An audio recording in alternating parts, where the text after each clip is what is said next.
Mesdames, Messieurs, chers collègues, la séance est ouverte. Je voulais saluer la présence de deux commissions réunies, la Défense, avec mon collègue président de la Commission de la Défense, et puis les commissaires des deux commissions. C'est pas rare, mais c'est pas fréquent non plus. Donc je voulais saluer ce point et bienvenue dans cette salle. Je voulais remercier également Monsieur le ministre de l'Europe et des Affaires étrangères pour une nouvelle fois venir. Il est très présent à l'Assemblée. Il a répondu extrêmement rapidement à notre demande collective, celle du président de la Commission de défense et la mienne. Avec mon homologue, donc, il nous a semblé utile, mais urgent surtout de vous entendre dans le contexte actuel des bombardements de Tsal au Liban depuis le 23 septembre dernier, et un pays qui entretient d'étroites relations avec la France d'un point de vue diplomatique et des États, mais aussi des parlementaires et des citoyens libanais et français. Donc l'affinité, l'affection, la complicité est très forte entre nos deux pays. Nous préoccupons également dans cette audition du sort des quelques 700 militaires français intégrés à la force intérimaire des Nations Unies au Liban. On dénombre aujourd'hui au Liban plus de 3000 victimes, environ 15 000 blessés, plus de 1 300 000 déplacés, sur une population totale de 5 millions de personnes, et ce bilan depuis qu'Israël a engagé ses opérations contre la milice chiite du Hezbollah. La France, ces derniers mois, n'a pas ménagé ses efforts pour essayer avec ses partenaires de sortir le pays du cèdre de sa paralysie institutionnelle et de ses problèmes économiques liés à l'absence de réformes, mais aussi à la tragédie du port de Beyrouth le 4 août 2020. Vous-même, Monsieur le ministre, dans votre première mission, dès le 29 septembre, vous êtes allé au Liban avec du matériel humanitaire immédiatement dès que vous l'avez pu, et vous avez été le Premier ministre, je pense, étranger en tout cas au Liban, à aller faire cette mission. Depuis le 7 juin 2023, l'ancien ministre Jean-Yves Le Drian, nommé représentant personnel du président de la République, lui aussi développe des efforts pour essayer de trouver une solution, une stabilité à la situation, antérieure bien sûr à l'attaque d'Israël. Dès le 25 septembre, le ministre, vous-même, vous avez plaidé devant le Conseil de sécurité des Nations Unies pour un cessez-le-feu afin d'engager des négociations sur les paramètres d'une sortie de crise diplomatique, reposant, et je pense que c'est ça le point solide, et vous en reparlerez certainement, sur la résolution 1701 de 2006, poursuivant le double objectif de sécurisation du nord d'Israël, mais aussi du pays au sud Liban. Enfin, je voudrais noter la conférence internationale de soutien à la population de souveraineté du Liban, qui s'est tenue à Paris, et que vous avez ouverte, monsieur le ministre des Affaires étrangères, le 24 octobre. Cet événement auquel participaient plusieurs parlementaires, notamment présents ici, ma collègue Lacrafi qui était présente également, a marqué une forte mobilisation de la communauté internationale. Elle a permis de lever 800 millions d'euros d'aide humanitaire et 200 millions d'euros destinés au soutien des forces de sécurité au Liban, et ont été récoltés donc à cette occasion, la France mobilisant pour sa part 100 millions d'euros et 100 tonnes de fret humanitaire. Alors, quelques éléments peut-être que vous connaissez sur les clés de la paix. Elles ont fait l'objet de la résolution 1701 dont je viens de parler, du Conseil de sécurité des Nations Unies.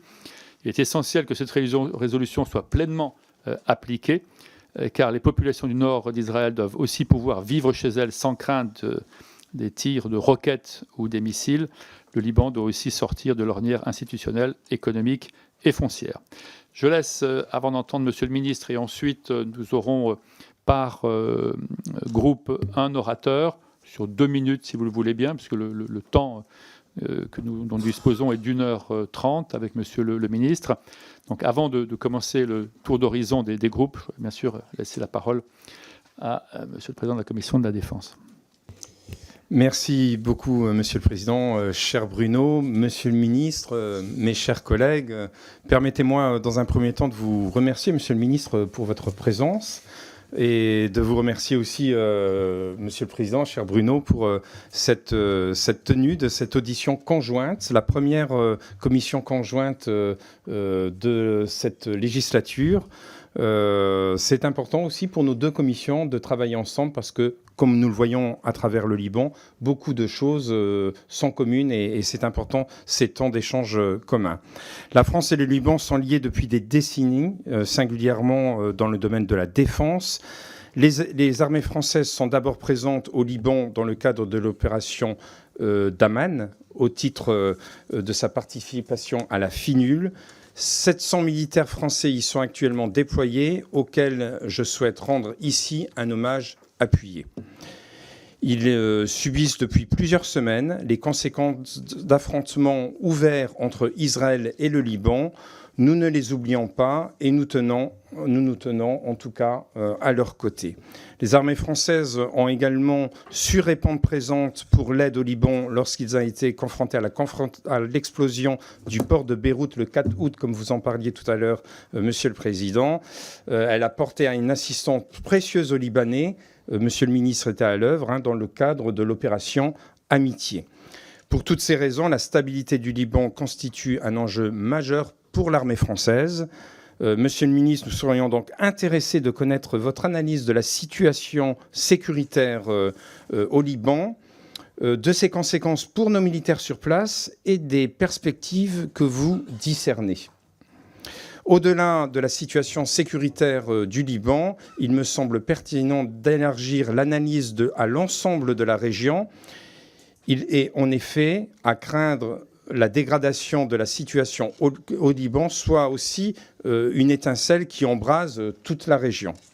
Les foyers d'instabilité ne manquent pas. Guerre à Gaza, instabilité en Cisjordanie, tensions en mer Rouge, guerre civile au Yémen, persistance de la menace terroriste en Syrie et en Irak, sans parler de la guerre larvée qui oppose désormais directement l'Iran et Israël. Et là encore, la déstabilisation du Moyen-Orient concernerait directement l'armée française. Elles y sont déployées au Levant contre Daesh, en mer Rouge, dans le cadre de l'opération Aspide, et vous savez que nos frégates ont neutralisé plus d'une fois des drones ou des missiles en direction de navires de commerce. Aux Émirats arabes unis et dans le Golfe Persique dans le cadre de l'opération Agénor, mais également en Jordanie au sein de la base aérienne projetée H5. Je ferai en cette date du 13 novembre un lien aussi, n'oublions pas que le 13 novembre est aussi une date des attentats du Bataclan et qu'on peut en faire un lien direct avec la déstabilisation de cette région et de la sécurité aussi de notre pays. Ainsi, sans plus tarder, Monsieur le ministre, si vous voulez bien, je vous cède la parole afin de pouvoir vous écouter avant les questions de nos collègues. Merci beaucoup, messieurs les présidents, cher Bruno et cher Jean-Michel. Je vous remercie d'avoir convoqué cette audition conjointe, qui est à l'image d'ailleurs du travail conjoint que nous menons avec Sébastien Lecornu sur ces sujets. Évidemment, de son côté, une attention marquée aux questions sécuritaires et du mien aux questions diplomatiques. Parce que pour la France, le Liban n'est pas un pays comme les autres. Dans tout cœur de Français, le nom seul du Liban fait remuer quelque chose de très particulier. Les Libanais ont été, à travers les siècles, le seul peuple dont jamais le cœur n'a cessé de battre au rythme du cœur de la France. Ainsi parlait le général de Gaulle en 1941 de la relation entre la France et le Liban. L'identité même de ce pays si singulière s'est construite en assimilant notre langue et notre culture avant que la France ne vienne donner en 1920 à la nation libanaise l'État auquel elle aspirait. Aujourd'hui encore, c'est au Liban que nous trouvons le plus grand nombre d'écoles françaises homologuées au monde. C'est au Liban que se trouve notre principal poste diplomatique au Proche et au Moyen-Orient. Cet enracinement fait du Liban tout à la fois notre ancre et notre relais dans la région. Ce pays qui nous est si cher, vous l'avez rappelé, messieurs les présidents, est aujourd'hui menacé d'effondrement par la guerre. Une guerre qui le frappe alors qu'il était déjà terriblement fragilisé par la succession des crises qui l'ont secoué ces dernières années. Je pense d'abord à la crise économique. L'effondrement depuis 2020 du système financier libanais, qui était devenu une véritable pyramide de Ponzi, a engendré une crise dont les annales de l'histoire économique connaissent peu d'équivalent. Le PIB a été divisé par 3 depuis 2020. Les Libanais ont perdu la quasi-totalité des économies placées dans les banques et l'hyperinflation a réduit à peu de choses les retraites et les salaires. Une vague d'émigration sans précédent depuis la guerre civile a touché le pays. Seules les remises de la diaspora et l'aide internationale ont permis une stabilisation qui ne saurait toutefois déboucher sur un redressement en l'absence de réformes indispensables que la classe politique a rejetées avec constance. Je pense ensuite à la crise politique, avec la vacance de la présidence de la République depuis plus de 2 ans maintenant. Faute d'accord entre les forces politiques sur la désignation d'un nouveau président, processus qui suppose un large consensus, le Liban n'a plus ni chef d'État capable de le rassembler et de le représenter, ni gouvernement de plein exercice, ni parlement capable de légiférer. L'État lui-même, dont les responsables partent les uns après les autres à la retraite sans pouvoir être remplacés, est paralysé. Je pense enfin, bien sûr, à la terrible explosion qui a dévasté le 4 août 2020 Beyrouth, tuant 235 personnes, dont plusieurs ressortissants français, et dont la capitale porte encore les stigmates. C'est donc un pays au bord de la rupture que le Hezbollah a choisi, à la faveur de calculs régionaux, d'entraîner dans la guerre au lendemain des terribles massacres antisémites du 7 octobre 2023. Une guerre d'abord contenue pendant près d'1 an au sud du pays et qui, même si elle faisait des morts chaque jour, n'atteignait pas le niveau d'intensité et de destruction du conflit de Gaza.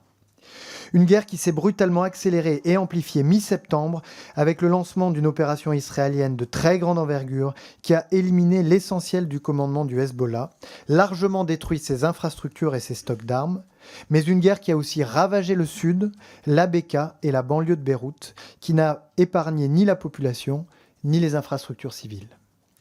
Vous l'avez rappelé, 3000 morts, dont 2 de nos compatriotes. Plus de 15 000 blessés, et près d'1 million de personnes, plus d'1 Libanais sur 5, qui ont dû quitter leur foyer. 5000 hectares détruits, 500 000 élèves qui n'ont plus accès à leur école. Le bilan humain et matériel de cette guerre est déjà sans commune mesure avec celui de la guerre de 2006. La solidarité dont font preuve les Libanais est remarquable, mais il est évident que des déplacements de population aussi massifs déstabilisent gravement des équilibres communautaires fragiles, au risque de tensions internes dangereuses. Dans ce contexte dramatique, la France se tient aux côtés du Liban et des Libanais. Elle se tient aux côtés du Liban et des Libanais en apportant à la population l'aide dont elle a besoin pour tenir face aux conséquences de la guerre. Quelques jours après ma prise de fonction, j'ai effectué à Beyrouth mon premier déplacement bilatéral, porteur de 2 postes sanitaires mobiles qui soignent actuellement 1000 blessés graves à l'hôtel Dieu et à l'hôpital Rafik Hariri, et de 10 tonnes de médicaments et de matériel médical. J'ai débloqué 10 millions d'euros pour financer des projets d'urgence portés par des ONG et des agences des Nations Unies. Le 24 octobre, c'est-à-dire 1 mois après le début de l'incursion terrestre israélienne au Liban, nous avons organisé à Paris une conférence internationale de soutien à la population et à la souveraineté du Liban, qui a rassemblé plus de 70 États et organisations internationales et qui a permis de mobiliser $1 milliard dont 800 millions d'aides humanitaires au bénéfice des Libanais affectés par la guerre. La France a pris toute sa part dans cet effort en annonçant un engagement de 100 millions d'euros complété par l'envoi de 100 tonnes de fret. Une première livraison de 30 tonnes de tentes, de couvertures et d'autres biens de première nécessité a été effectuée le 1er novembre et d'autres suivront. Cette mobilisation ne concerne d'ailleurs pas uniquement l'État. Ce sont toutes les forces vives de la nation, associations, entreprises, collectivités territoriales, élus qui s'engagent à nos côtés. J'ai lancé un appel aux dons. Il a été entendu et déjà les groupes CMA-CGM, BNP Paribas, Engie, Sanofi et Tulip se sont mobilisés, apportant leur soutien aux opérations humanitaires et des millions d'euros de contributions additionnelles à l'effort collectif, qu'ils en soient profondément remerciés. Nous sommes également mobilisés pour venir en aide à nos 21 000 ressortissants qui résident au Liban, et je salue leurs députés ici présents. Un dispositif dédié a été mis en place par notre ambassade à Beyrouth, dont je salue l'engagement exemplaire, avec le soutien du centre de crise de mon ministère.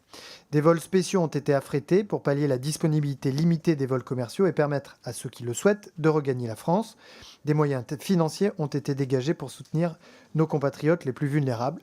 Et je veux avoir un mot pour les agents de notre poste à Beyrouth qui exercent leur métier dans des conditions particulièrement difficiles. La France se tient, c'est le deuxième point que je voulais partager avec vous, aux côtés du Liban et des Libanais en soutenant leurs institutions politiques et sécuritaires. La conférence du 24 octobre que j'évoquais a permis de mobiliser 200 millions de dollars pour les forces de sécurité libanaises et en premier lieu l'armée. Il s'agit aujourd'hui de donner aux forces de sécurité les moyens de préserver la paix civile dans un contexte tendu par la guerre et par les déplacements de population. Il s'agira demain de permettre à l'armée de prendre toute sa part à un règlement diplomatique dont nous savons bien qu'il passe par son déploiement renforcé au sud du Liban en coopération avec la FINUL conformément à la résolution 1701 du Conseil de sécurité des Nations Unies. La France prend toute sa part dans ce soutien direct à l'armée libanaise en l'équipant, en la formant, en assurant la pérennité de son service de santé et nous resterons à ses côtés. Nous avons également formé avec l'Italie et le Royaume-Uni, également présents au sein de la FINUL, un comité militaire technique pour soutenir de façon très concrète ce renforcement de l'armée libanaise. Pourquoi ? Eh bien parce que l'horizon pour le Liban, c'est un État fort, souverain, disposant du monopole de la force légitime et capable d'assurer la protection de toutes les communautés. Aucune puissance extérieure ne peut imposer durablement l'hégémonie d'une communauté. Le Liban est pluriel et le restera. Et la communauté chiite, qui est aujourd'hui la plus directement touchée par la guerre, a toute sa place au Liban. Elle doit pouvoir vivre en sécurité sous la protection de l'État. Cet État doit avoir un chef. Et que la guerre se poursuive ou que des négociations s'ouvrent, il est inconcevable de laisser aujourd'hui le Liban sans président qui puisse le rassembler et le représenter. C'est la condition de la préservation de l'unité du Liban et de son existence même en tant qu'État. C'est la mission qu'a confiée le président de la République à mon prédécesseur et ami Jean-Yves Le Drian, qui poursuit ses démarches auprès de l'ensemble des forces politiques libanaises et de nos partenaires du Quintet, groupe formé par la France, les États-Unis, l'Arabie Saoudite, le Qatar et l'Égypte, pour faciliter l'élection d'un nouveau président libanais. Nous allons continuer nos bons offices collectifs pour pousser les Libanais à s'accorder, il est plus que temps. Et puis troisième point, la France se tient aux côtés du Liban et des Libanais en œuvrant à une solution diplomatique permettant de mettre un terme à cette guerre et d'assurer une sécurité durable aux populations en Israël comme au Liban que la force seule ne garantira pas. Cette solution est connue, c'est la pleine mise en œuvre de la résolution 1701 du Conseil de sécurité des Nations Unies. Il s'agit de faire cesser les hostilités d'une part, et d'autre de la frontière, de cette ligne bleue, de déployer massivement les forces armées libanaises au sud du pays, de renforcer les capacités de la FINUL à mettre en œuvre son mandat et de régler le contentieux sur la frontière terrestre. Le Hezbollah, qui, je le disais, porte une lourde responsabilité dans cette guerre, doit cesser ses attaques et se conformer aux résolutions des Nations Unies. Je continue mes efforts en ce sens et j'étais jeudi en Israël pour la deuxième fois en un mois, où j'ai pu approfondir les échanges de façon détaillée et concrète sur les paramètres d'un accord permettant la cessation des hostilités. Sécurité pour Israël, souveraineté pour le Liban. Je me suis entretenu dimanche avec mon homologue américain sortant, Tony Blinken, et j'ai des contacts réguliers avec les acteurs libanais et mon homologue iranien. Car nous sommes la seule puissance qui parle à toutes les parties. Nous tenons la plume au Conseil de sécurité s'agissant du Liban. Nos militaires forment l'épine dorsale de la FINUL, à laquelle je rends hommage pour son courage et son professionnalisme, alors qu'elle a fait face ces dernières semaines à des attaques inacceptables, violant le droit international.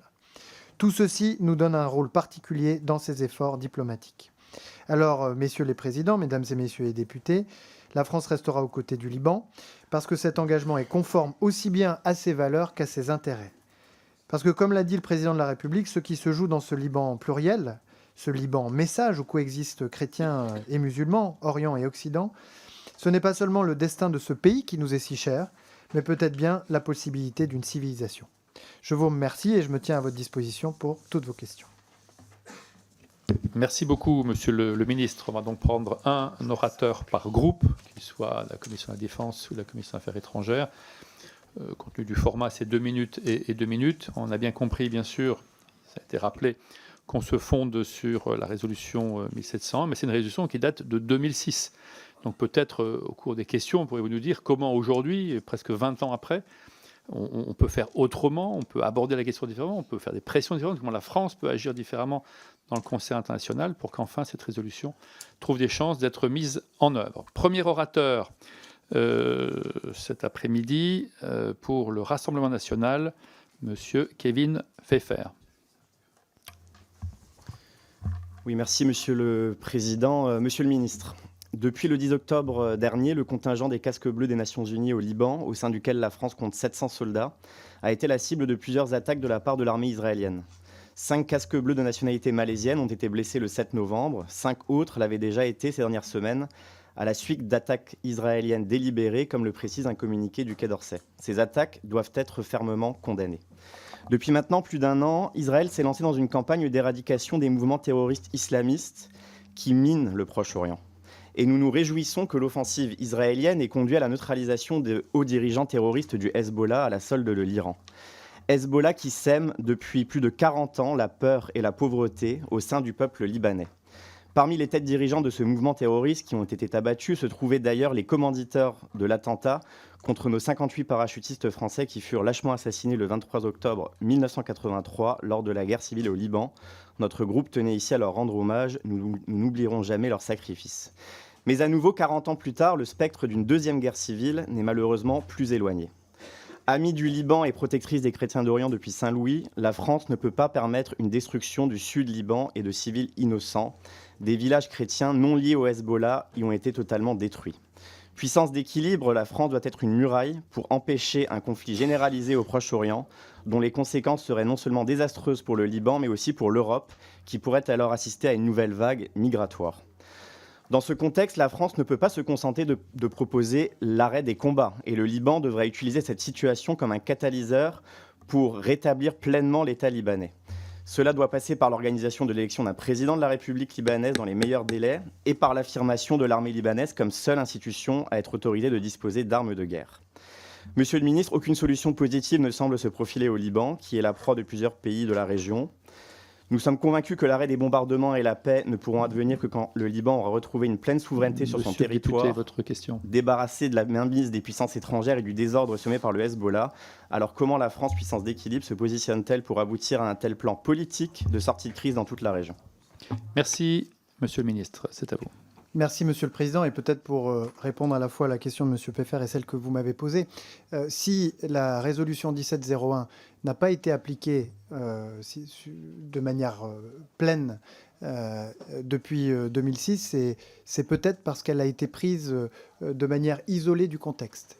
Et si nous ne voulons pas reproduire les erreurs du passé, il nous faut à la fois bien définir les paramètres sécuritaires pour que le sud du Liban ne cesse d'être le lieu où s'affrontent, où se livrent toutes les querelles de la région, avec des conséquences sécuritaires très préoccupantes pour Israël. Je rappelle que 60 000 déplacés ne sont toujours pas en situation de rentrer chez eux côté israélien et que ce sont des centaines de milliers de Libanais qui ont dû fuir le sud d'Israël. Mais que ça n'est pas indépendant de la résolution de la crise politique au Liban. Parce que la sécurisation du sud d'Israël, c'est-à-dire le déploiement des forces armées libanaises que nous soutenons pour les renforcer, aux côtés d'une finule renforcée pour être capable d'exercer pleinement son mandat, n'est possible que si les autorités politiques appuient très largement cette nouvelle dynamique et acceptent d'assumer le rôle d'un État fort et souverain qui dispose du monopole de la force et qui prend sur lui, plutôt que déléguer ou sous-traiter aux milices, la sécurisation du Liban. Et donc, le deuxième élément de notre effort diplomatique, à côté de celui qui consiste à apporter une résolution, je dirais, aux défis sécuritaires, c'est la dimension politique. Et puis, il y a une troisième dimension qui est la dimension régionale. Parce que, vous le savez bien, le Liban ne pourra pas trouver de résolution définitive au conflit qui le mine si les protecteurs des groupes armés, en particulier du Hezbollah, et je pense à l'Iran bien évidemment, continuent de faire du Liban autre chose que ce qu'il doit être, c'est-à-dire un pays souverain, mais plutôt un théâtre pour ces conflits avec Israël. Et donc, vous le voyez, l'élément sécuritaire, l'élément de politique libanaise, l'élément de politique régionale, si nous faisons avancer les trois en parallèle, alors nous avons des chances de réussir là où nous avons échoué, si je puis dire, en 2006. Merci, Monsieur le Ministre. La parole est à Amélia Lacrafi pour le groupe Ensemble pour la République. Merci, messieurs les présidents, monsieur le ministre, mes chers collègues. Vous revenez d'un déplacement en Israël, et vous en avez parlé, et dans les territoires palestiniens, qui a notamment fait très grand bruit suite à l'arrestation des gendarmes français à qui je veux témoigner toute ma gratitude. Un événement qui ne contribue malheureusement absolument pas à l'apaisement nécessaire dans un contexte plus qu'explosif. Sur le Proche-Orient, je profite du passage de mon suppléant, Joseph Moukarzel, ici à Paris, qui est établi à Beyrouth, pour vous interroger en priorité sur le Liban, pris dans l'engrenage de ce conflit, désormais régional, qui s'est embrasé suite aux attaques du Hamas du 7 octobre. Comment comprendre les frappes massives et meurtrières sur le Liban qui terrorisent la population, provoquent des destructions insensées, y compris en plein cœur de Beyrouth, ville décidément toujours meurtrie. Comment les comprendre puisque ces frappes d'Israël n'éliminent pas le Hezbollah, même si elles l'affaiblissent et donc sont contre-productives. Elles font également courir des risques graves à la société libanaise déjà éprouvée par tant de luttes fratricides par le passé, démoralisée par l'explosion du 4 août que vous avez cité et anéantie par la situation économique et l'incurie politique qui règne dans ce pays. Notre inquiétude est que le peuple libanais se fragmente une nouvelle fois dans le cadre de violences intercommunautaires. Comment comprendre la logique de ces frappes et surtout comment les arrêter ? Que vous ont dit vos interlocuteurs en Israël sur les objectifs et leur logique jusqu'au boutiste qui détruisent un pays ami de la France ? Quel est le poids de la France aujourd'hui dans cette région ? Et comment faire taire les armes et obtenir un cessez-le-feu. Je peux vous assurer, Monsieur le ministre, que les Libanais, désespérés, voient en la France leur seule planche de salut. Ne les décevons pas. De manière plus générale, sur le plan humanitaire, je souhaite aussi vous interroger sur l'aide apportée au Liban suite à la conférence organisée à Paris il y a 3 semaines et que vous avez citée aussi. Où en est-on de la mise en place des soutiens décidés et par quel organisme cette aide sera-t-elle supervisée ? La France ne pourrait-elle pas dédier une partie de son aide aux 20 000 ressortissants, en très grande majorité des franco-libanais, plus particulièrement à ceux qui sont des déplacés et qui dorment aujourd'hui pour certains dans la rue ? Monsieur le ministre, cela fait beaucoup de questions, c'est vrai, et j'espère du fond du cœur que vous saurez y apporter des réponses. Je vous remercie. Merci, Madame la députée, chère Amélia, et je salue votre action et celle qui est menée par votre suppléant à Beyrouth. L'armée israélienne a-t-elle engrangé des succès militaires et tactiques dans ces dernières semaines ? La réponse est oui, incontestablement. Les frappes qui se poursuivent au Liban sont-elles aujourd'hui justifiées ? De notre point de vue, la réponse est non. Et nous le disons parce que nous contemplons l'histoire. Et nous nous souvenons que lorsque Israël, en 1982, a chassé l'OLP du sud du Liban, bien qu'à force de destruction, de pertes civiles, de bombardements, s'est créé un terreau à partir duquel, en dépit du départ de l'OLP, est né le Hezbollah.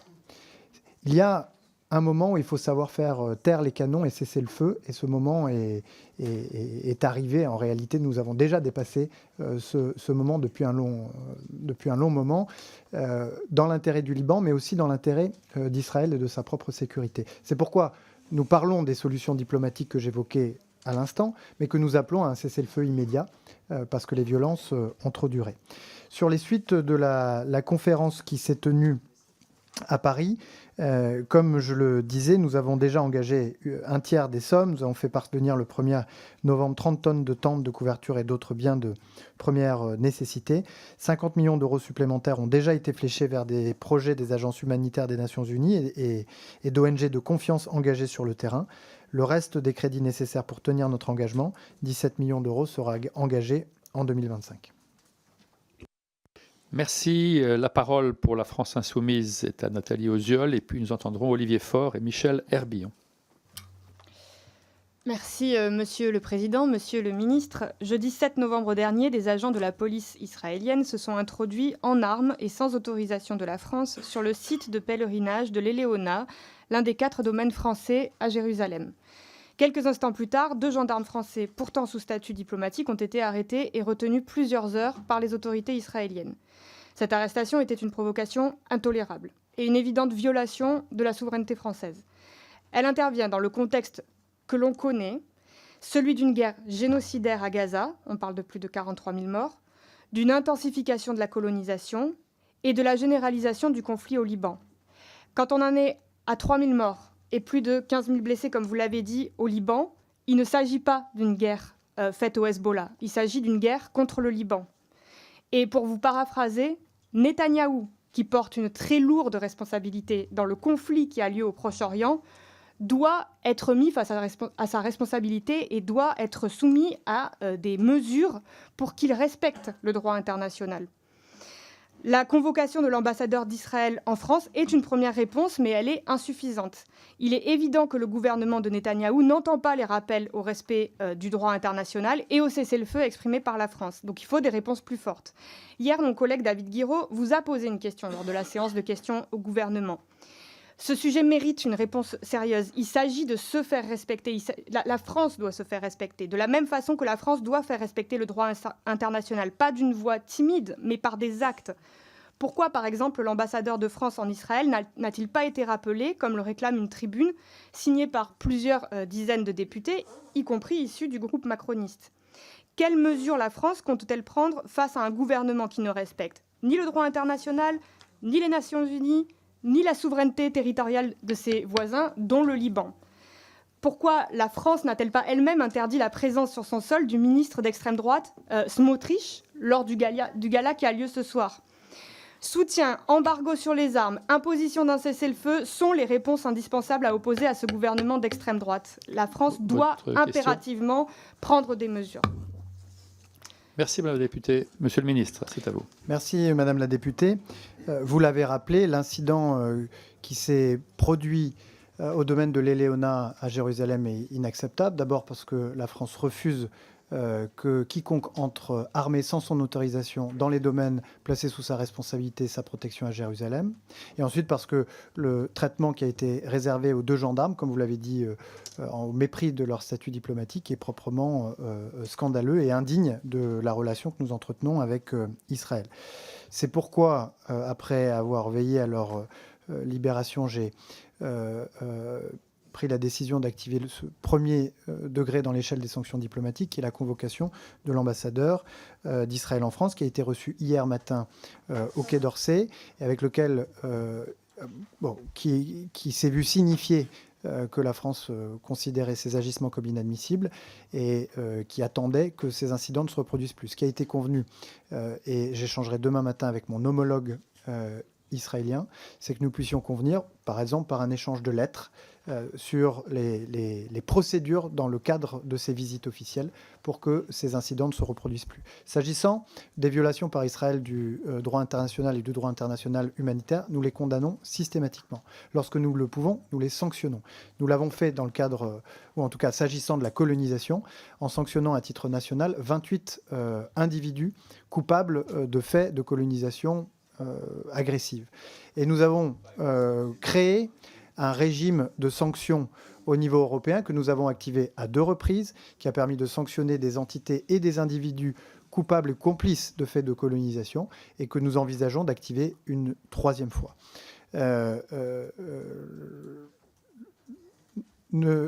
Quand je vous entends parfois prendre la parole dans l'hémicycle ou dans cette salle de commission, on a le sentiment que la France ne prend pas ses responsabilités et s'éloigne de son rôle de vigie du respect en toutes circonstances, et pas seulement par Israël, du droit international et de la justice. Je vous invite la prochaine fois à ce que je me déplacerai dans la région à m'y accompagner. Et vous verrez les réactions que certaines paroles de la France ont pu susciter à Israël d'irritation. Mais nous n'en avons que faire, puisque nous serons toujours du côté du droit international et de la justice. Merci, Monsieur le Ministre. La parole est à Olivier Faure pour le groupe socialiste et apparenté. Merci, Monsieur le Président. Et donc, je prends note du fait que dans le prochain déplacement que vous organiserez, vous emmènerez la Commission, et ce serait effectivement très intéressant de pouvoir assister à ces rendez-vous, en tout cas pour ceux qui sont accessibles. Bon, moi, j'ai 2 questions en réalité à vous poser. Quand on regarde l'histoire du Proche-Orient, c'est l'histoire d'un jour sans fin. Et si on reprend l'histoire récente, 82, Arafat quitte Beyrouth. 2006, Israël propose de détruire les infrastructures de l'OLP. Et finalement, en 2024, c'est le Hezbollah qui a largement remplacé l'OLP. Et même, c'est le Hezbollah qui n'est pas simplement une organisation terroriste, qui est aussi une organisation gouvernementale et qui participe au gouvernement du Liban. Donc, quel est, selon vous, l'objectif de guerre poursuivi par Israël? Quel est, en fait, l'objectif qu'il se fixe? Parce que éradiquer le Hezbollah, comment on fait quand le Hezbollah est lui-même l'un des gouvernants de cet État? Première question. Deuxième question, c'est quelles sont les lignes rouges que la France fixe à Israël en cette matière? Vous avez fort bien réagi sur je prends vos mots, vous avez dit que l'incident diplomatique à Eleona était scandaleux et indigne, ce sont vos mots à l'instant, mais ce qui est scandaleux et indigne, c'est aussi ce qui se passe aujourd'hui à la fois au Liban et à Gaza. Et donc, quelles sont les lignes rouges de la France? Comment considérez-vous ce qui se passe aujourd'hui? Et puisque vous êtes parmi nous, votre homologue, il y a 2 jours, homologue israélien, Gideon Sa'ar, a expliqué que la création d'un État palestinien n'était pas une position réaliste. Et il a même opposé l'idée que ce serait un État Hamas. Mais donc, si moi j'avais compris que la guerre avec Gaza permettait d'éradiquer le Hamas, qu'elle permettait au Liban d'éradiquer le Hezbollah, si maintenant, même après les milliers de morts, on nous explique que créer un État palestinien, ce serait aussi créer un État Hamas, on a du mal à comprendre à quoi sert la guerre. Et donc, la question qui est posée, et c'est celle que finalement Pedro Sánchez, Premier ministre espagnol socialiste, a posée aux Européens, c'est de savoir si nous sommes toutes et tous prêts, dans un geste diplomatique puissant, à reconnaître que la France reconnaisse un État palestinien et permette de fixer un cap et de donner une ligne de conduite aux Européens en la matière. Merci.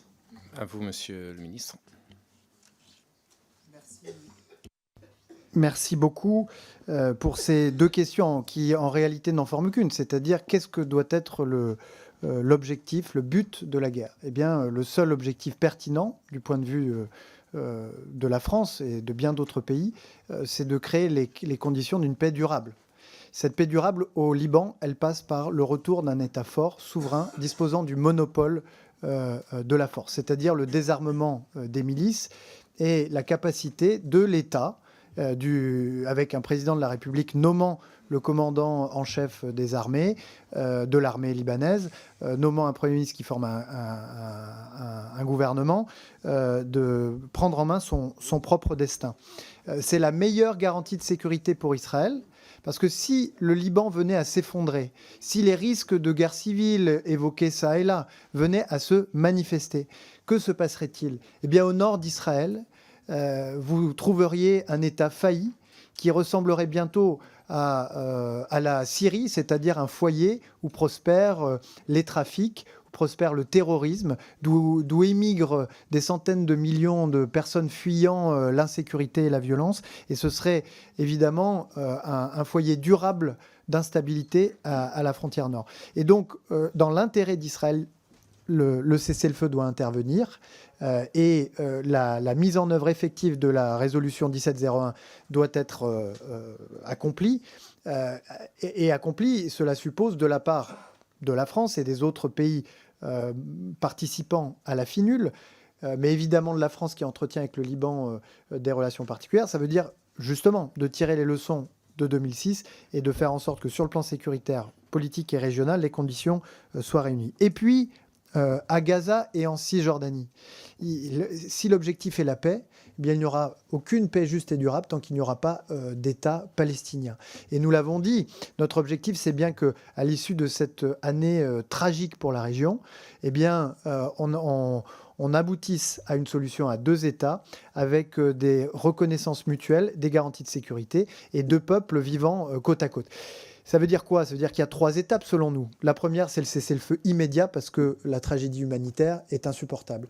La deuxième étape, c'est la solution politique qui va associer effectivement des États de la région, des États comme la France qui peut à ce moment-là apporter sa reconnaissance à l'État de Palestine ainsi créé. Je souligne qu'il y aura une 3e étape, même si nous en sommes loin, qui est celle de la réconciliation. Et j'ose à peine prononcer ce mot, tant la guerre a tendance aujourd'hui à durcir les esprits dans la région.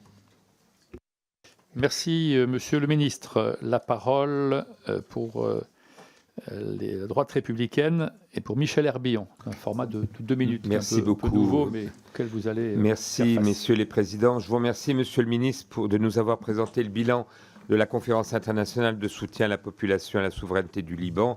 Et au nom du groupe de la droite républicaine, je veux exprimer notre soutien au peuple libanais qui subit une guerre dévastatrice et pour laquelle le Hezbollah porte une très lourde responsabilité. Je veux aussi apporter notre soutien à la FINUL et notamment aux soldats français qui composent la FINUL. L'heure est à la résolution diplomatique du conflit, vous l'avez dit, vous avez pris en ce sens une initiative avec votre homologue américain, le secrétaire d'État sortant Anthony Blinken, pour appeler à une solution permettant d'assurer la sécurité d'Israël et aussi de garantir la souveraineté du Liban. Vous vous êtes entretenu la semaine dernière avec votre homologue américain qui intensifie ces derniers jours ses efforts diplomatiques. Pouvez-vous nous dire quelle chance vous entrevoyez au succès de ces missions diplomatiques et les conditions qu'il faut réunir? D'autre part, Monsieur le ministre, je profite de votre présence pour vous poser une question sur un tout autre sujet. Le directeur général de l'Agence française de développement, Rémi Rioux, dans un entretien au Point la semaine dernière, a jugé excessive, je cite, la baisse de l'aide publique au développement fournie par notre pays. Cette prise de parole, la veille de l'examen du budget de l'aide publique au développement par notre Commission des Affaires étrangères, est inacceptable, venant de la part d'un dirigeant d'une institution financière publique qui méconnaît son devoir de réserve en cherchant à s'immiscer de la sorte dans le débat parlementaire, en exerçant ainsi une pression intolérable vis-à-vis de la représentation nationale et vis-à-vis du gouvernement. Je souhaite savoir, Monsieur le ministre, quelle a été tout simplement votre réaction vis-à-vis de cette prise de position du directeur général de l'Agence française du développement et quelles sont les conséquences que vous en avez tirées. Merci beaucoup, Michel Herbillon. Merci, chers collègues. Monsieur le ministre, 2 questions. La deuxième n'est pas tout à fait dans le format, donc je vous laisse libre de répondre ou non. On est vraiment là sur un format. Je vais peut-être l'évacuer rapidement. J'ai relevé les observations nombreuses qui ont été formulées par les parlementaires de la Commission, car vos auditions sont diffusées et nous les suivons jusqu'au ministère de l'Europe et des Affaires étrangères. Nous avons fait part avec Antoine Armand de nos propres observations au directeur général de l'AFD et je voudrais vous annoncer que la commission ou le décret créant la commission d'évaluation de l'aide publique au développement issu du texte examiné en début d'année est désormais en passe d'être signé. Janvier 24. Bon, sur la première question, sur qui est effectivement une question très importante. Que peut faire une administration sortante? Et bon, il y a une question plus large qui est sous-jacente, c'est-à-dire que fera... Bon, mais on ne va pas jouer aux devinettes. Que peut faire une administration sortante? Eh bien, je dois vous dire qu'une administration sortante, à condition bien sûr de ne pas entrer de manière frontale dans les sujets avec l'administration entrante, a des marges de manœuvre après les élections qu'elle n'avait pas forcément auparavant. Autrement dit, elle peut prendre un peu plus de latitude, un peu plus de risque qu'auparavant. Et j'ai senti chez mes interlocuteurs américains de l'administration sortante la volonté de mettre à profit les 10 semaines qui les séparent de la prise de fonction de la nouvelle administration pour cheminer le plus rapidement possible vers le cessez-le-feu, que ce soit au Liban ou encore à Gaza. Nous verrons si ces discussions, ou en tout cas si ces intentions sont suivies d'effets. Merci. La parole est à Dominique Voynet pour le groupe écologiste et social. Merci, messieurs les présidents, monsieur le ministre, mesdames et messieurs. 2018, 2020, 2021 et encore le 24 octobre dernier, la France a souvent pris l'initiative de conférences sur la stabilité du Liban. Cependant, ces initiatives attirent de moins en moins de participants de haut rang, comme on l'a vu il y a quelques jours. La formule est peut-être à bout de souffle et on produit plus de beaux discours que d'engagements sonnants et trébuchants à la hauteur des enjeux. D'autant qu'il s'agit pour l'essentiel d'appliquer des pansements sur des plaies ouvertes, sans perspective de sortie, avec toujours les mêmes objectifs: répondre aux urgences humanitaires, garantir la paix civile, restructurer et renforcer l'État, former et équiper l'armée libanaise, avec bien peu de résultats. En vérité, vous l'avez bien dit, La crise actuelle démontre une fois de plus l'incapacité totale de l'État libanais en voie de décomposition avancée à répondre aux besoins de sa population. Je ne vous envie pas, Monsieur le Ministre. Vous nous dites que la France pèse toujours d'un poids conséquent, qu'elle tient la plume à l'ONU sur la question, mais en même temps, on a l'impression qu'il nous est autorisé de parler, mais que de nombreux signaux indiquent une perte d'influence de notre pays dans cette région. Je pense évidemment aux attaques contre les soldats de la FINUL, qui montrent que le mandat des casques bleus est négligé, mais je pense aussi bien sûr à ce qui s'est passé à Eleona il y a quelques jours. Je n'ai rien à ajouter à ce qu'ont dit d'autres collègues avant moi. La seule question qui vaille au fond, c'est quelle piste pour mettre un terme à cette nouvelle guerre. Certains appellent à l'application de la résolution 1701, mais est-ce qu'Israël est prêt à quitter le sud Liban dans un avenir proche? Est-ce que l'État libanais est en situation, avec l'armée libanaise, de prendre la place du Hezbollah tout-puissant entre la ligne bleue et le fleuve Litanie? C'est une question importante. Même question pour la bande de Gaza, où la situation est tout bonnement indescriptible. Qui héritera de la gestion des ruines de Gaza? Que pensent vraiment vos homologues d'un éventuel retour d'autorité palestinienne dans l'enclave? On connaît en fait la réponse. Est-il question de confier la gestion de la bande de Gaza aux grandes familles gazaouis exilées en Égypte? Bref, quelles sont les pistes de sortie que... Merci beaucoup, Madame la députée. Sur ce deuxième point, au Liban, Israël n'a pas d'intention d'occupation exprimée comme telle. Mais la responsabilité qui est la nôtre, pour plein de raisons, mais la responsabilité qui est la nôtre, nous qui sommes les amis et les partenaires du Liban, eh bien, c'est de créer les conditions pour que l'État libanais reprenne possession avec la FINUL du sud du Liban, pour que la sécurité d'Israël soit assurée, de même que la souveraineté du Liban. À Gaza, il n'y a aujourd'hui aucune justification possible pour reporter encore un cessez-le-feu. Aucune. Et bon, voilà. Ça, c'est Ensuite, sur ce que vous avez dit auparavant, je voudrais simplement faire deux précisions. Vous dites, oui, vous faites des conférences, etc. Non. On a tenu un mois après le 7 octobre l'année dernière, c'est la France qui a accueilli une conférence humanitaire pour Gaza, 1 milliard d'euros levés. En avril dernier, c'est la France qui a accueilli la conférence internationale pour le Soudan, principale crise humanitaire dans le monde aujourd'hui, 2 milliards d'euros levés.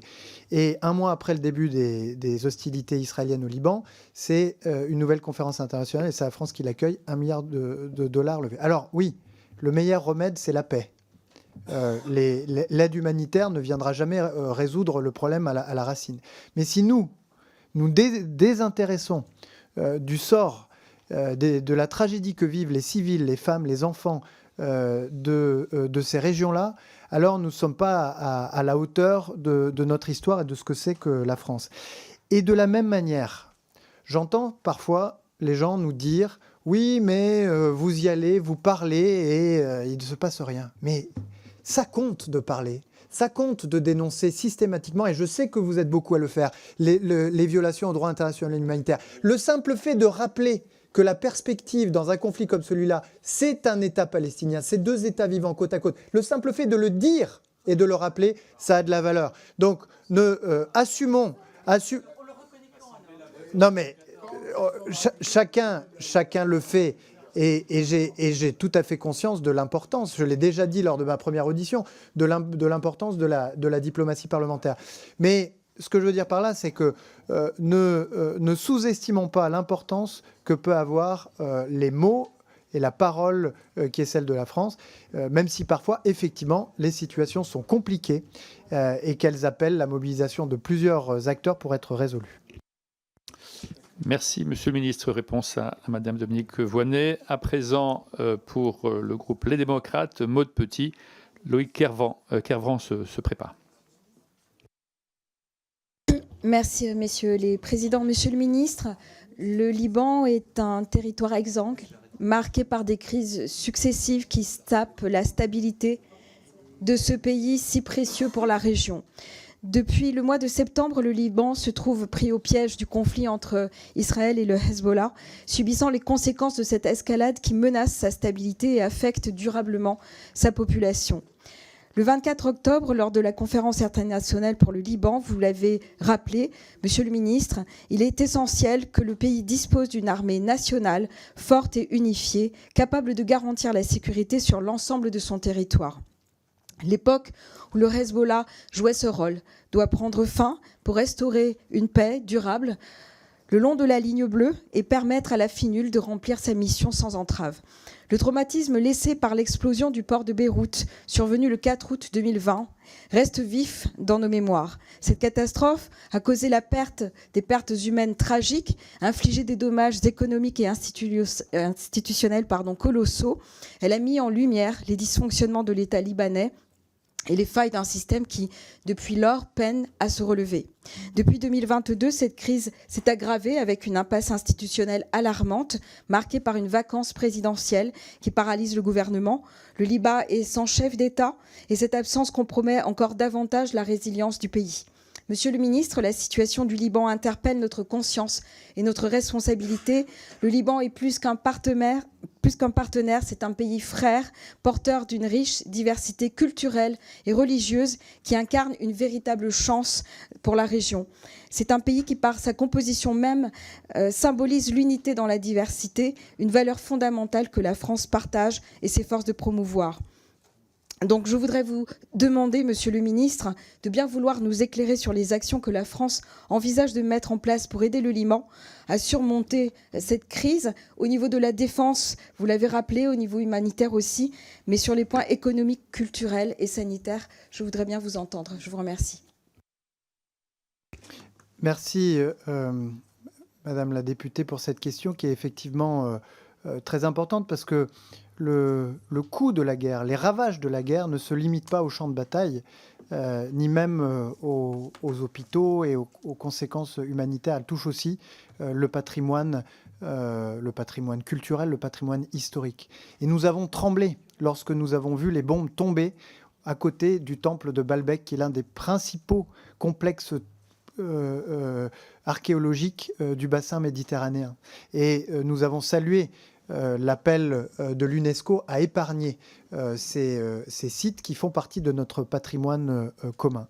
Et vous avez raison de rappeler aussi, peut-être n'ai-je pas suffisamment insisté sur ce point, que ce qui fait justement la singularité et la particularité du Liban, c'est la coexistence des communautés maronites, chiites, sunnites, druzes, au travers d'une architecture institutionnelle tout à fait originale et inédite, et qui est aujourd'hui mise sous une pression considérable. Pourquoi ? Mais parce que vous avez des centaines de milliers de chiites notamment qui fuient la plaine de la Bekaa, qui fuient le sud du Liban et qui se retrouvent accueillis dans des villages chrétiens, des villages sunnites, qui se retrouvent à occuper des écoles. Si bien que les enfants chrétiens, les enfants sunnites sont privés d'école pour cela, qui se retrouvent aussi à emboliser parfois les hôpitaux utilisés habituellement par d'autres communautés. Et donc, si nous voulons préserver ce qu'il reste de ce modèle qui a déjà été très largement éprouvé par des décennies de violence et de conflits opposant des communautés qui sont dressées les unes contre les autres par des acteurs extérieurs au Liban, eh bien, nous devons, sur le plan régional, sur le plan politique intérieur au Liban et sur le plan sécuritaire avec les forces armées libanaises et la FINUL, construire les conditions d'une paix juste et durable et d'un Liban fort et maître de son destin. Merci, Monsieur le Ministre. La parole est à Louis Cavran pour le groupe Horizon et Indépendants. Merci, Monsieur le Président. Au nom du groupe Horizon, je veux commencer par redire la place toute particulière qu'occupe le Liban dans le cœur de la France, des Français et de notre groupe. D'abord, parce que j'appelle le sang mêlé, notre histoire commune qui est très présente dans les monastères de Wadi Hadisha, la Vallée Sainte, la plaque du passage des troupes napoléoniennes à Nahr el-Kaleb et à tant d'autres endroits. Dans le présent, avec ce réseau d'écoles et cette langue que l'on a en commun. Et j'ai aussi souvenir de ces premiers pas avec le président de la République le 6 août 2020 sur le site de l'explosion du port et à Gémaïsé dans l'accueil qu'on a reçu par cette jeunesse libanaise désespérée. Mais c'est aussi le sang versé, je n'oublie pas nos 58 parachutistes du Drakkar, et j'ai une pensée et des remerciements aussi pour tous ceux qui aujourd'hui servent la FINUL. Au nom du groupe, je veux dire notre préoccupation d'abord devant l'ampleur du bilan et des destructions, aussi devant la montée des tensions, et vous l'avez très bien dit, Monsieur le Ministre, du fait des déplacements et de l'obligation que certaines communautés ont à vivre ensemble alors qu'elles ne le faisaient pas nécessairement jusque-là, y compris dans des régions qui étaient très homogènes jusqu'à cette guerre. Donc c'est une vraie source de préoccupation pour nous. Nous pensons qu'il y a une véritable urgence à restaurer la souveraineté du Liban. Ça doit passer par deux choses et sont mes deux questions. D'abord, que vous disent vos interlocuteurs israéliens sur les conditions du cessez-le-feu et de l'arrêt des hostilités? Quel est leur but de guerre? Je reprends un peu la question de mon collègue Faure. La deuxième chose, c'est que peut-on faire concrètement pour renforcer l'armée libanaise au-delà des chiffres qui sont donnés? Si vous pouviez nous apporter quelques précisions là-dessus, je vous remercie, Monsieur le Ministre. Merci, merci beaucoup. Et merci, comme d'autres l'ont fait avant vous, de saluer le sacrifice des 58 parachutistes du Drakkar et de saluer le courage des 700 soldats français du contingent, de notre contingent dans la FINUL. Vous pouvez imaginer dans quelles circonstances ils exercent aujourd'hui leur métier, des circonstances extrêmement difficiles. Sur le Liban, quels sont les buts de guerre? Je le disais tout à l'heure, les buts de guerre sont pas tout à fait précis. À l'horizon, il y a bien un État libanais avec lequel vivre en paix, un voisin qui ne serait pas une menace pour Israël. Mais à court terme, on a vu, et c'est les logiques de la guerre, les positions se durcir. Des positions qu'il y a encore un mois, quelques semaines après le début de l'incursion terrestre, étaient fixées sur les conditions, les paramètres sécuritaires. Votre deuxième question, permettant à Israël de cesser les hostilités, le territoire entre la ligne bleue et le Litani étant sécurisé. Aujourd'hui, on entend en Israël des voix qui s'élèvent pour dire qu'après tout, le plus important, c'est qu'Israël, à tout moment, puisse conserver une capacité à frapper au Liban, voire entrer au Liban, comme c'est le cas avec le voisin du Liban, qui est la Syrie. C'est évidemment une perspective qui n'est pas compatible avec la souveraineté que j'évoquais, avec un État fort disposant du monopole de la force légitime. Et donc, tous nos efforts diplomatiques sont précisément, et j'en viens à votre deuxième point, de réussir le plus rapidement possible à faire monter en puissance les forces armées libanaises. Donc, j'ai parlé tout à l'heure de la conférence qui a permis de lever 200 millions d'euros, des efforts de formation, d'équipement de l'armée libanaise. Il y a de la part des autorités libanaises et du gouvernement la nécessité aussi de prendre un certain nombre de décisions sans attendre un cessez-le-feu permettant des déploiements, permettant même peut-être des redéploiements de certaines forces déployées ailleurs que sur la ligne de front.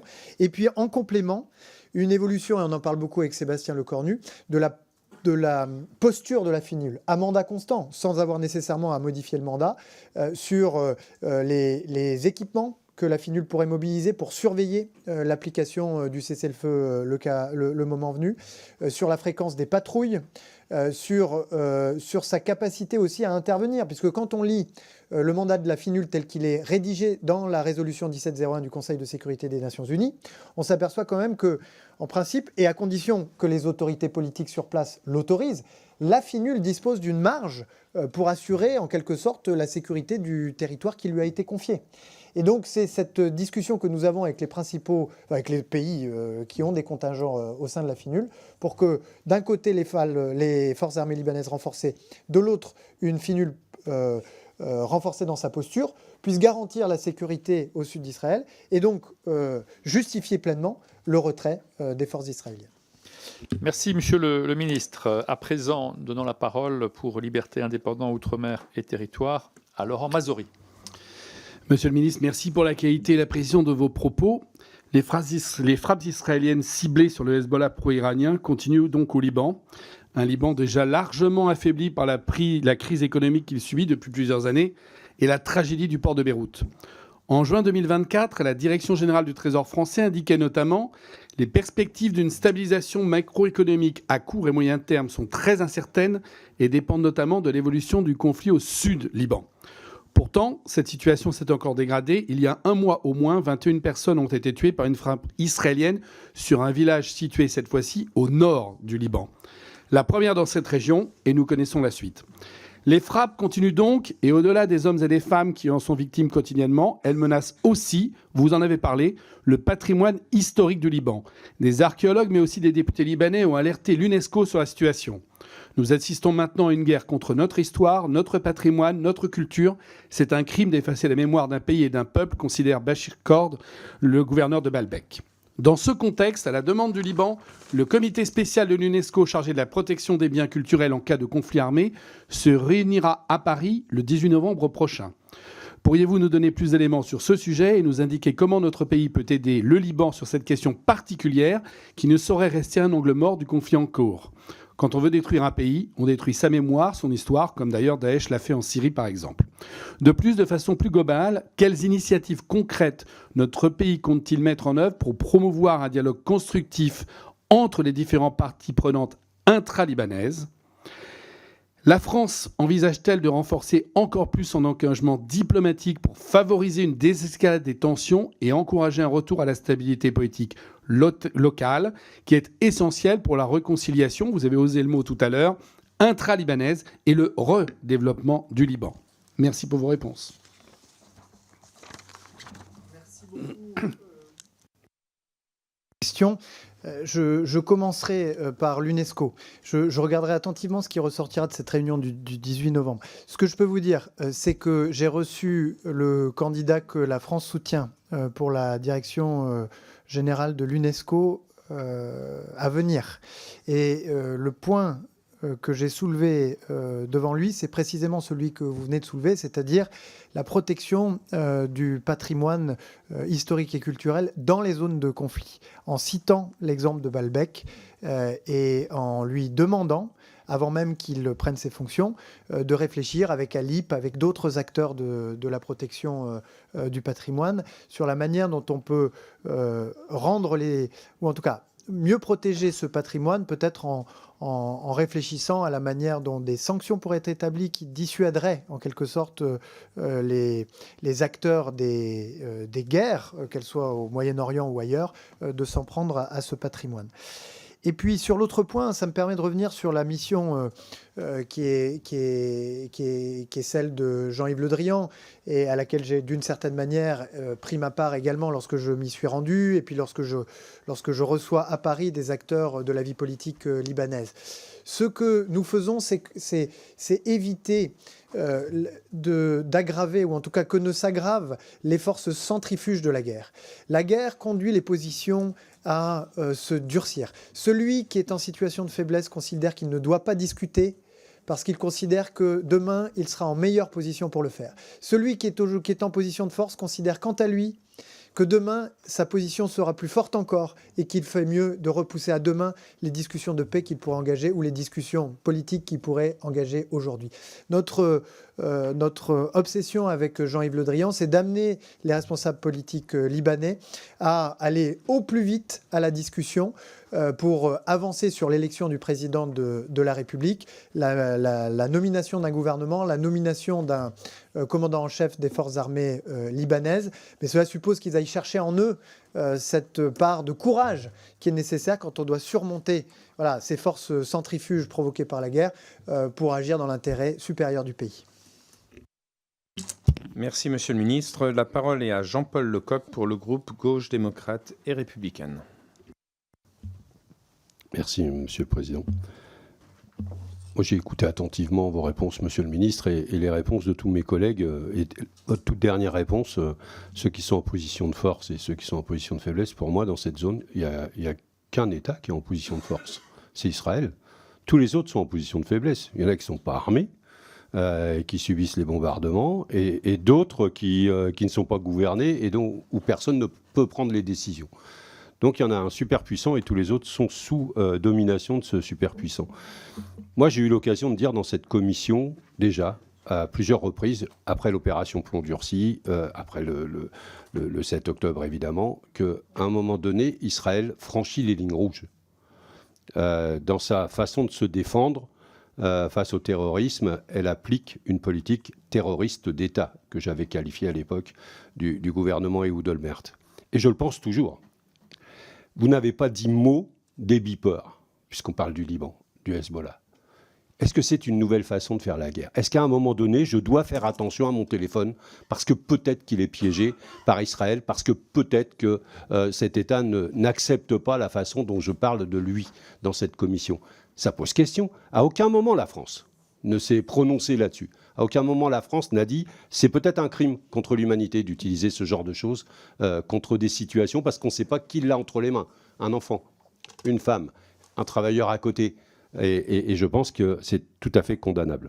Moi, je pense que le terrorisme appelle le terrorisme, que ce soit un terrorisme d'État ou un terrorisme que l'on a l'habitude de combattre, nous, en tant que démocratie. Et je pense qu'aujourd'hui, pour les aider à se sortir de cette situation, si on est ami du Liban et si on est ami d'Israël, il faut donner de la voix, il faut donner de la force, il faut donner des actes. Et nous sommes en situation de pouvoir le faire. Qu'est-ce qui bloque ? Merci, monsieur le député, pour vos remarques. Sur la logique des négociations que j'évoquais, je parlais y compris, c'est ça qui est si triste, si je puis dire, des dynamiques au sein du Liban. Parce que avec le délitement de l'État, avec effectivement la prise d'importance sur le plan sécuritaire, notamment du Hezbollah qu'évoquait Olivier Faure tout à l'heure, eh bien, ce qui s'est produit, c'est que le climat entre les communautés et entre les leaders politiques de ces communautés s'est durci, s'est tendu. Et ce que j'observe, c'est que la guerre se poursuivant, certains des différends qui les opposent et qu'ils devraient aujourd'hui surmonter pour défendre leur pays et sa souveraineté, eh bien, ont tendance à s'aggraver au lieu de se voir surmonter. Et donc, le message que nous leur adressons, nous, c'est que le plus important pour eux et pour le Liban, c'est qu'ils surmontent ces différends et qu'ils se serrent les coudes pour créer les conditions d'une souveraineté, pour que le Liban et son unité soient incarnés par un président, pour qu'un président du Liban puisse s'asseoir à la table avec Israël et défendre ses intérêts. Et puis ensuite, vous me parlez des attaques. Bon, la France appelle au cessez-le-feu depuis le premier jour. Vous me parlez des beepers, mais d'autres ont parlé des bombardements massifs qui ont touché, bien sûr, le sud du Liban, y compris des villages chrétiens, qui ont touché la banlieue de Beyrouth, qui ont touché parfois des villages au nord, soupçonnés par solidarité d'avoir accueilli des déplacés du sud du Liban. C'est évidemment une épreuve inouïe que traverse le Liban aujourd'hui. Et c'est pourquoi la France dénonce, condamne chaque fois qu'elle le constate, ces violences, à la fois par attachement pour le Liban, mais aussi, comme vous l'avez dit, dans l'intérêt même de la sécurité durable d'Israël et des Israéliens. Merci, Monsieur le Ministre. Il nous reste 2 orateurs pour les groupes et après, si on a un petit peu de temps, peut-être quelques questions individuelles, mais un format qui est court. Pour l'Union des droites pour la République, Monsieur Mathieu Bloch.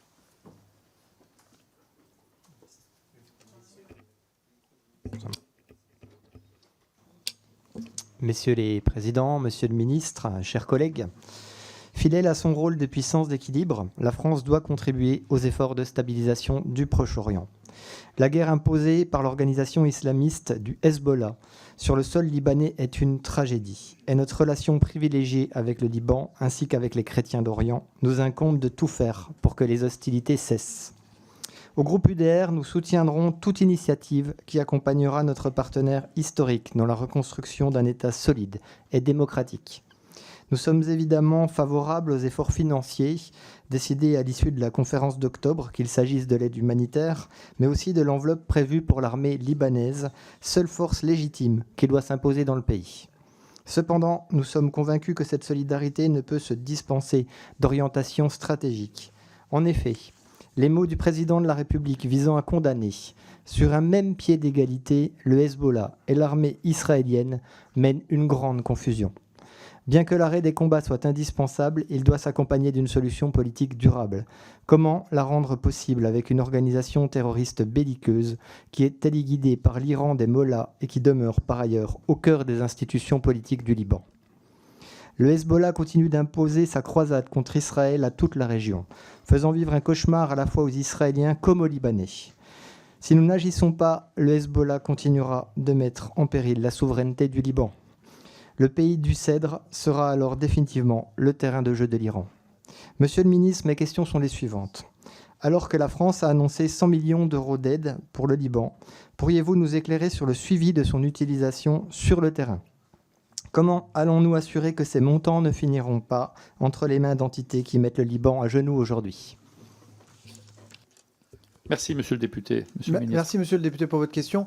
Le centre de crise et de soutien du ministère de l'Europe et des Affaires étrangères a établi avec les associations au Liban, je pense à la Croix-Rouge libanaise par exemple, mais d'autres encore, des relations très étroites et est considéré d'ailleurs par un certain nombre d'acteurs comme une référence. Et donc, les entreprises que je citais tout à l'heure qui ont participé aussi à l'effort, elles n'oseraient pas, pour des raisons que vous avez évoquées, envoyer de l'aide directement au Liban, de peur qu'elle soit détournée, mais elles ont toute confiance dans le CDSCS, qu'on pourra peut-être à l'occasion faire visiter ou rencontrer aux membres de la commission s'ils le souhaitent, pour le faire. Et donc, c'est en pleine confiance qu'on travaille. Vous avez dit une chose avec laquelle je suis en accord avec vous, c'est le rôle déstabilisateur de l'Iran pour la région. L'Iran, au travers de ses proxys, est aujourd'hui à l'origine, ou en tout cas a soutenu, a favorisé le massacre antisémite du 7 octobre.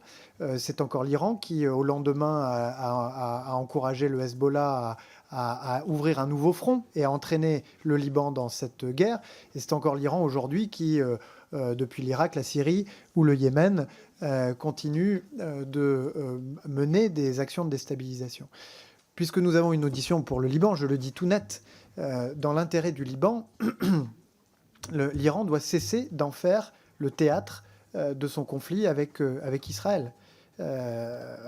C'est un pays unique, c'est un pays fragile, et cette instrumentalisation, si l'on peut dire, du Liban aux fins d'une conflictualité avec Israël doit cesser.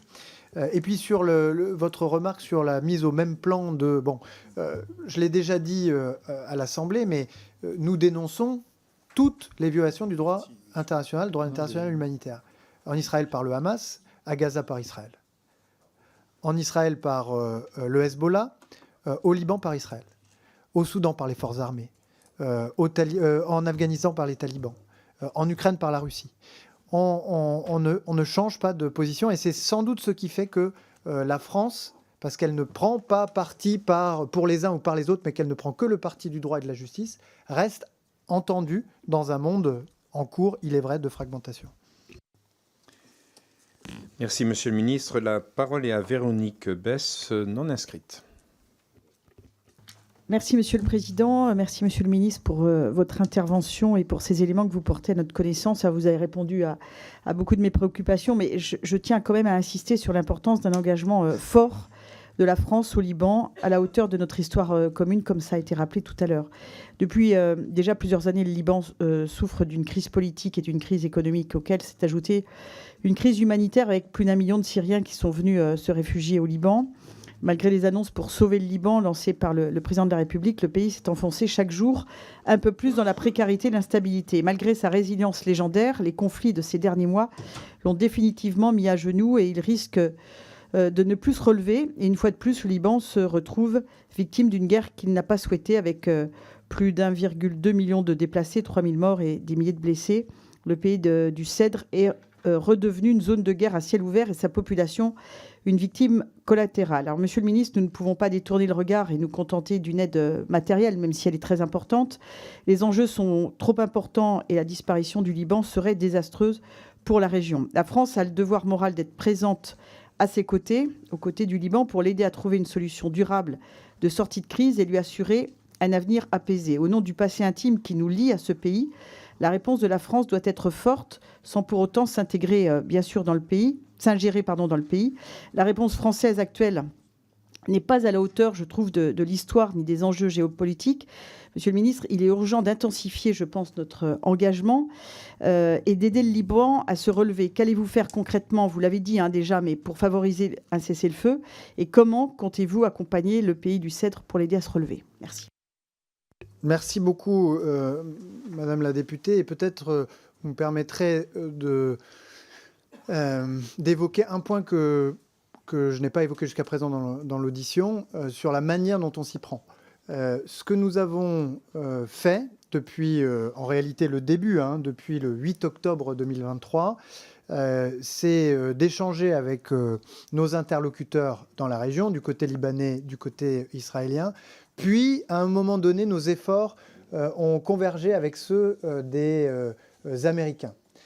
Et nous avons accepté de faire converger ces efforts parce que les États-Unis ont une relation privilégiée avec Israël, que je n'ai pas besoin de décrire ici, et que nous avons, nous, une relation ancienne, une relation profonde avec le Liban, et que nous avons une capacité à parler à tous les acteurs. Et c'est ainsi que, il y a un peu plus d'un mois, bientôt 2, nous avons posé sur la table une proposition de cessez-le-feu suivie de cessez-le-feu de trêve de 3 semaines permettant l'application effective de la résolution 1701, proposition qui a été endossée par un certain nombre de pays, mais qui pour l'instant n'a pas été saisie par les parties.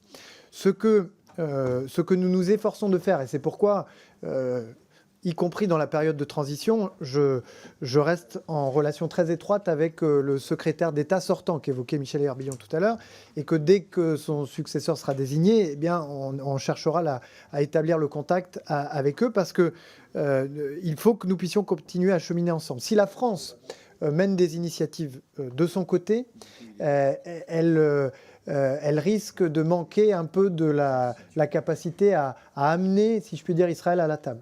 Si les États-Unis font, comme parfois ils le font, prennent des initiatives de leur côté, il leur manquera une appréciation fine des dynamiques politiques internes au Liban et d'une capacité à sonder vraiment le cœur des parties prenantes à la discussion.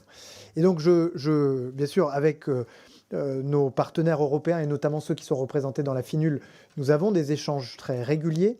Nous allons continuer d'essayer de cultiver ce travail en commun avec les Américains qui, à mon avis, est de nature à permettre la résolution durable de la crise. Merci, Monsieur le Ministre. Nous avons le temps pour prendre 3-4 questions d'1 minute. Donc, on va les faire en succession. La parole est à Pierre Pribetich et puis ensuite Michel Guignot se prépare. Monsieur le ministre, messieurs les présidents des commissions des affaires étrangères et de la défense, monsieur le ministre, vous avez, comme d'autres intervenants, rappelé la résolution 1700 des Nations Unies qui date de 2006. Dans cette résolution, il y a 3 points, au moins. Le retrait des forces israéliennes du Liban, le désarmement de tous les groupes, y compris le Hezbollah, la libération inconditionnelle des soldats israéliens.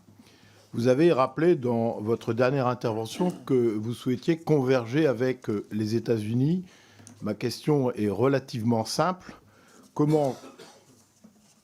Quelle appréciation portez-vous sur ce que la presse américaine a annoncé, c'est-à-dire que Marco Rubio éventuellement serait le nouveau secrétaire d'État, compte tenu de sa lente dérive, comme les continents, des démocrates aux républicains? Merci, monsieur le député. Je vais passer la parole à Michel Guignot et puis ensuite Emmanuel Fernandez se prépare. Oui, merci, monsieur le président. Monsieur le ministre, le ministre israélien des Affaires étrangères, votre homologue, a indiqué le 11 novembre qu'il y avait des progrès en vue d'un cessez-le-feu au Liban, où l'armée israélienne est en conflit, vous l'avez dit, avec le Hezbollah. Est-ce que ce sujet connaît une avancée grâce aux États-Unis, en tout cas aux Américains. Il semblerait que cette avancée ait un lien avec le fait que les États-Unis cherchent à couper le contact avec les Palestiniens, en tout cas le Hamas, en particulier sur les échanges qui se tiennent au Qatar dans le cadre de la médiation. Monsieur le ministre, vous avez été récemment, donc, et rapidement, après l'intensification des frappes israéliennes au sud Liban, dans le cadre d'une proposition de cessez-le-feu de 3 semaines entre Israël et le Hezbollah fin septembre. Avez-vous du neuf sur ce sujet? Pensez-vous que le changement de paradigme lié aux élections américaines pourrait entrevoir une issue pacifique du conflit au Liban? Que reste-t-il réellement de l'armée libanaise? Et au regard de la situation actuelle et réelle, l'action de la FINUL est-elle efficace et utile? Merci. Merci, Monsieur Guignot. Je passe la parole à Emmanuel Fernandez. Merci, Monsieur le Président. Tanguy. Pardon. Merci, Monsieur le Président. Monsieur le Ministre, la propagande israélienne parle, qui est reprise d'ailleurs jusqu'ici, parle d'incursions limitées et ciblées contre le Hezbollah. Il s'agit en réalité d'une invasion pure et simple du territoire libanais. Il s'agit d'une guerre faite au Liban par Israël. Avec la dégradation de la situation, outre les plus de 3000 morts et les 15 000 blessés, les casques bleus de la FINUL font également les frais de cette invasion et des bombardements. Plusieurs d'entre eux ont aussi été blessés. Vendredi dernier, un communiqué de la FINUL, qui compte 700 Français, indiquait que des engins de l'armée d'occupation israélienne ont pour la 8e fois détruit une partie d'une clôture et une structure en béton, destruction délibérée par l'armée d'occupation de biens clairement visibles appartenant à la FINUL, qui constitue une violation flagrante du droit international et de la résolution 1701. Alors, au-delà de timides remontrances verbales et de conférences humanitaires, la France va-t-elle réellement agir avec force pour sanctionner vigoureusement Israël pour ses crimes de guerre, de manière à obtenir le respect du droit international et la protection des casques bleus et des civils au Liban, à Gaza et partout où le gouvernement suprématiste israélien décide de semer la mort, indifférenciée et de perpétrer ces massacres? Je vous remercie. Merci. Et puis, dernier intervenant, malheureusement, je suis désolé pour tous les autres orateurs, Franck Giletti. Oui, merci Monsieur le Président, messieurs les Présidents, Monsieur le Ministre. Plus de 20 000 Français résident au Liban, dont 90% d'entre eux ont la double nationalité. Aujourd'hui, ils subissent, comme l'ensemble de la population, les dangers d'un conflit qui s'en prend de l'ampleur aux dépens de la résolution 1701, qui, je le rappelle, demandait déjà en 2006 le retrait des troupes israéliennes et le démantèlement des milices armées. Monsieur le ministre, quelles dispositions ont été prises par la France pour protéger nos compatriotes sur le territoire libanais? Des moyens humains supplémentaires ont-ils été mis en place afin de faciliter les démarches administratives, diplomatiques et consulaires pour nos compatriotes? Plusieurs sources nous informent enfin que quant au délai de prise en charge des demandes de visa par la société privée qui est en charge de cette externalisation, pouvez-vous nous éclairer sur l'efficience de cette sous-traitance? Je vous remercie. Merci beaucoup, Monsieur le Ministre, pour répondre à l'ensemble de ces interventions et toutes mes excuses pour les autres parlementaires. Mais on a un format et j'ai pas un rôle, enfin, nous n'avons pas un rôle facile, mais on est obligé de se concentrer sur un format et Monsieur le Ministre a des engagements qui suivent. Merci, Monsieur le Président. Peut-être d'abord pour répondre à Franck Giletti, un dispositif dédié a été mis en place par notre ambassade à Beyrouth avec le soutien du centre de crise qui lui est situé à Paris pour qu'une réponse téléphonique soit disponible en permanence. Ensuite, face à la disponibilité limitée des vols, nous avons affrété 4 vols spéciaux, civils et militaires, il y a 1 mois et demi au début de la crise pour permettre à ceux qui le souhaitaient, et notamment aux plus vulnérables, de rentrer en France et plus de 300 personnes en ont bénéficié. Un vol quotidien continue de desservir Paris en direct. D'ailleurs, merci à la compagnie nationale libanaise parce que, bon, des places sont régulièrement disponibles et nous faisons en sorte que nos ressortissants puissent en bénéficier. Nous avons débloqué des subventions additionnelles pour porter assistance à nos compatriotes les plus vulnérables, notamment ceux du sud Liban. Et puis, comme vous le savez, des moyens militaires ont été prépositionnés en Méditerranée dans l'hypothèse où nous serions contraints de procéder rapidement à une évacuation, ce qui n'a pas été le cas jusqu'à présent. Sur le service privé pour la délivrance des visas, je n'ai pas la réponse, mais je m'assurerai qu'elle puisse vous parvenir. Un point qui a été cité par Michel Guignot, que j'aurais dû peut-être mentionner dans les échanges que nous avons eus. De quoi parle-t-on quand on dit 1701, Forces armées libanaises et FINUL? En termes de nombre d'hommes, de soldats déployés. 1701, ça dit la FINUL jusqu'à 13 000 et ça dit les forces armées libanaises jusqu'à 15 000. Aujourd'hui, dans le sud du Liban, on est assez haut côté FINUL, Mais côté forces armées libanaises, on est bien en deçà de la volumétrie mentionnée dans la résolution 1701.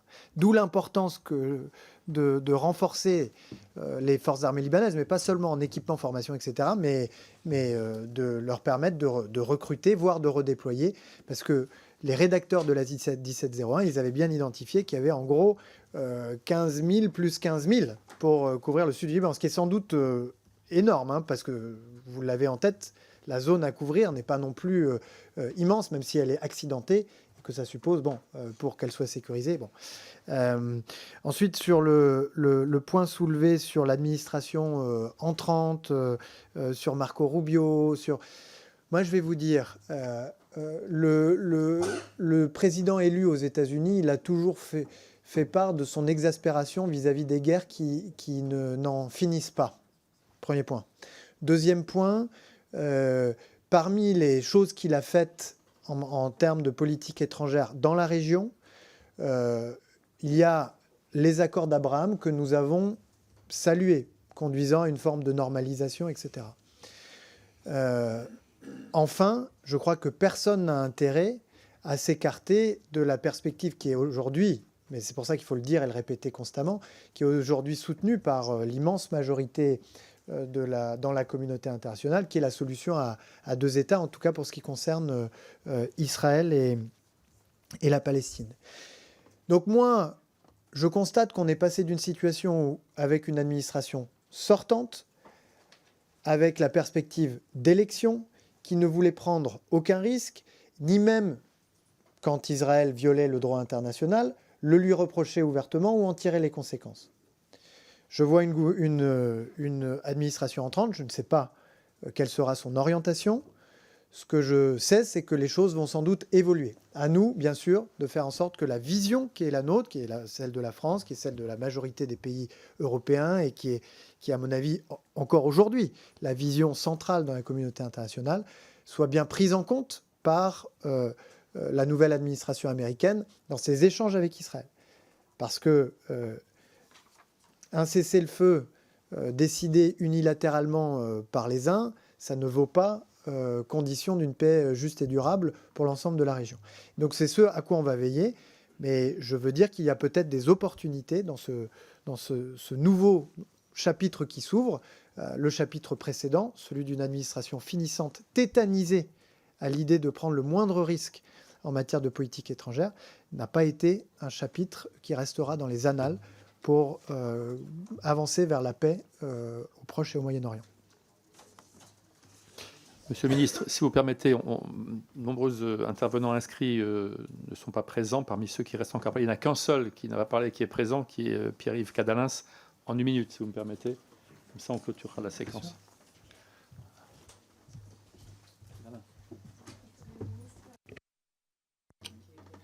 Merci, Monsieur le Président. Monsieur le ministre, vous avez dit devant l'Assemblée que parler de génocide à Gaza était, je cite, une faute morale et une faute juridique. Vous avez, par ces mots, commis une grave faute politique. Ronnie Broman, voix incontournable de la solidarité internationale, parle, lui, de situation génocidaire. Mal nommer un objet, c'est ajouter au malheur de ce monde, disait Albert Camus, vous en avez fait la preuve. Car c'est au nom de l'application de la Convention de prévention et de répression du crime de génocide que la Cour internationale de justice a enjoint Israël à cesser le feu en mai dernier. La Cour de justice et la Convention ne sont pas là pour décorer, mais pour empêcher qu'un génocide ait lieu. Refuser au nom des horreurs passées de qualifier l'horreur présente est indéfendable. Comme Camus, nous nous efforçons au langage clair pour ne pas épaissir le mensonge universel.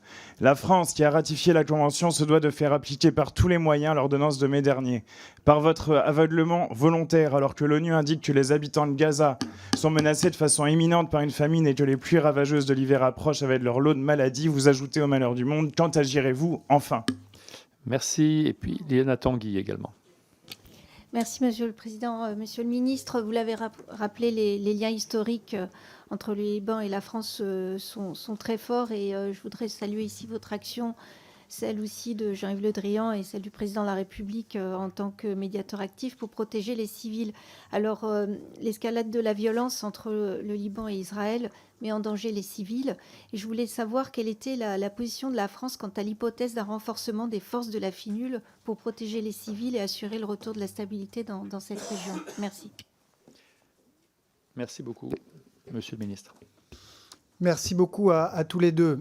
Sur le point que vous soulevez, M. Casanas, la Cour internationale de justice n'a pas tranché, elle n'a pas arbitré, elle n'a pas décidé de juger que Israël s'était rendu coupable de génocide. En revanche, elle a, et c'est vrai que 2 minutes d'une question au gouvernement ne permet pas de rentrer systématiquement dans tous les détails, elle a pris des mesures conservatoires. Elle a appelé Israël à mettre en ordre un certain nombre de mesures dans son ordonnance auxquelles Israël doit se conformer. Ce que nous constatons, c'est que depuis cette ordonnance, Israël ne s'est pas conformé à l'ensemble de ces mesures et que, ce faisant, Israël se met une nouvelle fois en situation de violation manifeste du droit international et du droit international humanitaire.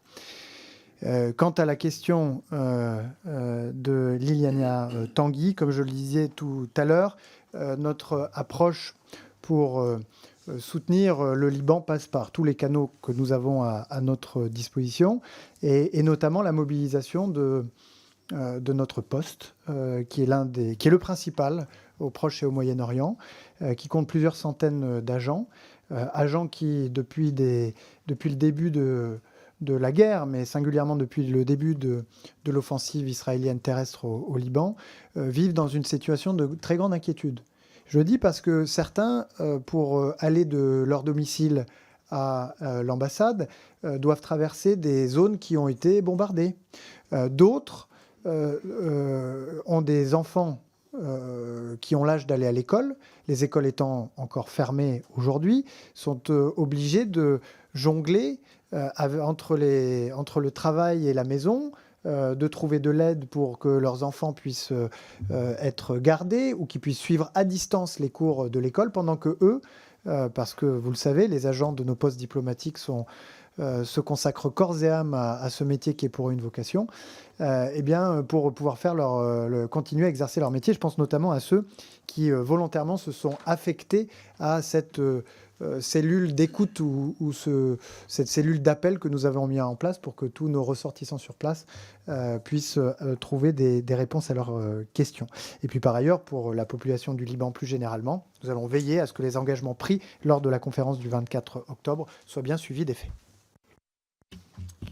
Merci, Monsieur le Ministre. Nous arrivons donc au terme de cette audition. Nous avons pu constater beaucoup de parlementaires présents et ça montre aussi l'attachement de nos parlementaires au Liban. Merci, Monsieur le Ministre, pour vos réponses nourries. Mes chers collègues, je vous souhaite à toutes et à tous une bonne continuation.